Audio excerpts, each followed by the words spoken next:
মন্ডি সেই দিও আমার দাবি মন্ডি সেই দিও আমার দাবি সোসাইটি যোউটি মন্ডি সেই দিও আমার দাবি সোসাইটি যোউটি মন্ডি সেই দিও ସ୍ୱାର୍ଥକୁ ନେଇକି ମାନେ ଅରିଲ ସୋସାଇଟିକୁ ସୋମପୁରକୁ ଚୋରି କରି ନେବାକୁ ଚାହୁଁଛନ୍ତି।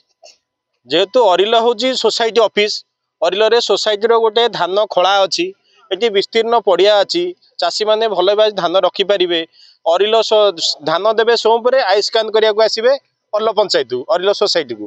ଆଉ ସେଠି ସୋମପୁରରେ ଗୋଟେ ଏମିତିଆ ଖାଲ ଜାଗା ବାଲି, ଯଦି ସେଠି ବର୍ଷା ଯଦି ଟିକେ ବି ହୁଏ ସେଠି ପୁରା ପାଣି ହେଇଯାଏ। ଆର ବର୍ଷ ଏମିତି ଧାନ ପାଣି ହେଇଗଲା, ସେଠି ଗୋଟେ ଗଜା ବି ହେଇଗଲା, ଧାନ ମିଲର କହିଲା 10 କିଲୋ ନ ନେଲେ ମୁଁ ନେବିନି। ଏଠି କ'ଣ ନିଜର ସ୍ୱାର୍ଥ ହାସଲ କରିବା ପାଇଁ କିଛି ମୁଷ୍ଟିମେୟ ଅଫିସର ବା ସୋସାଇଟିର ମେମ୍ବର ସେଇମାନେ ସେଠି ମଣ୍ଡି କରିବାକୁ ଚାହୁଁଛନ୍ତି। ତେଣୁ କରିକି ଆମେ ପ୍ରଶାସନ ଉପରେ ମୋର ବିନତି ଅନୁରୋଧ, ଅଲ ଯୋଉଠି ସୋସାଇଟି ଅଛି ସେଇଠି ହିଁ ମଣ୍ଡି କରାଯାଉ। ଓଡ଼ିଶାର କୌଣସି ଜାଗାରେ ନାହିଁ ଯେ କି ସୋସାଇଟି ଗୋଟିଏ ଜାଗାରେ ମଣ୍ଡି ହେଉଛି ଆଉ ଗୋଟିଏ ଜାଗାରେ। ଗୋଟିଏ ପଞ୍ଚାୟତ ଅରିଲ ସୋସାଇଟି ଯୋଉଠି ଅନ୍ୟ ଜାଗାରେ ମଣ୍ଡି ହେଉଛି। ତେଣୁକରି ମୋର ପ୍ରଶାସନକୁ ବିନୀତ ଅନୁରୋଧ, ଅରିଲ ସୋସାଇଟିରେ ଅରିଲ ଏଠି ମଣ୍ଡି କରାଯାଉ ଆଉ ଶୀଘ୍ର ଖୋଲାଯାଉ। ଆମେ ଏଠି ମଝିରେ ଏଇ ଅରିଲ ସୋସାଇଟି କତିରେ ଯେଉଁ ପିଣ୍ଡି ହେଇଛି, ଆମେ ଏଠିକି ଆଜିକି 3-4 ବର୍ଷ ମଝିରେ ଦଉଥିଲୁ, ସେଗୁଟାକ ସୋମପୁର ପଳେଇଛି। ବର୍ତ୍ତମାନ କ'ଣ ହେଉଛି, ଏଠି ଆମର ଗୋଟେ ସରକାରୀ ପିଣ୍ଡି ଅଛି, ସେଠି ସେ ଜାଗାଟା ହେଉଛି ସମ୍ପୂର୍ଣ୍ଣ ଖାଲ।